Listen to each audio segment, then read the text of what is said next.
Traffic planning is important for a city because traffic shapes the city. And this was, I think, one of the most mistakes of the last century, that the engineers, colleagues and myself thought we can develop and organize traffic without taking care of the city.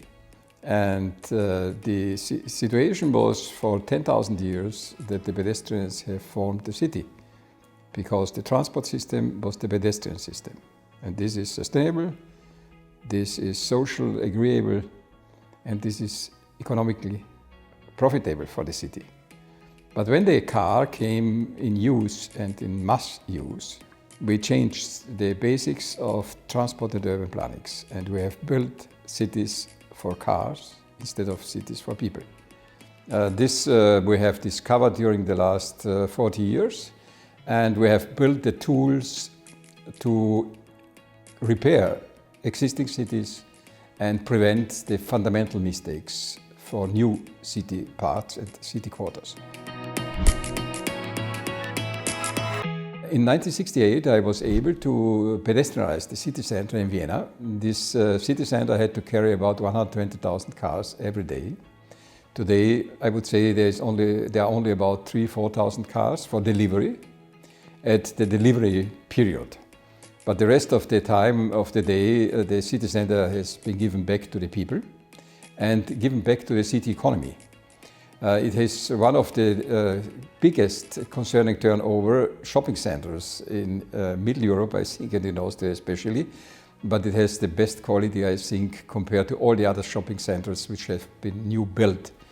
This doesn't mean that there are no cars, but we have today much better car flow conditions than we had in the 70s. Important was also the recovery of cycling. Vienna is today a good cycling city. In 1970, the city haven't thought that they will ever have cycling any time. But we have built about 1,200 kilometers cycle path and cycleways. And if the people show that there are cycle lanes and the people are cycling, they are encouraged to use the cycle by themselves. But we have an extremely strong public transport, because the Vienna public transport probably is one of the best globally. Urban transport is running in the peak hours on 3 or 4 minutes time schedule, and we have 24 hours public transport on buses on weekdays and on weekends. The metro is also running 24 hours. So we organized parking, we organized the public transport on the surface. We have now a strong cycling system, and the pedestrians have much better conditions than they ever had before in the last century. A city is like a patient. If he is ill, you have to, first of all, to analyze the situation, how it is. Then you have to treat it, and to treat it in the right way, you must understand the system behavior. This, I think, was the greatest mistake in the past, because the city as a system, as a living system, has not been understood. And since we want, I think all responsible politicians want to have, and the people too, a sustainable city. And a sustainable city has to rely mainly on pedestrians, on cyclists and public transport. And car traffic has a sector, but not more.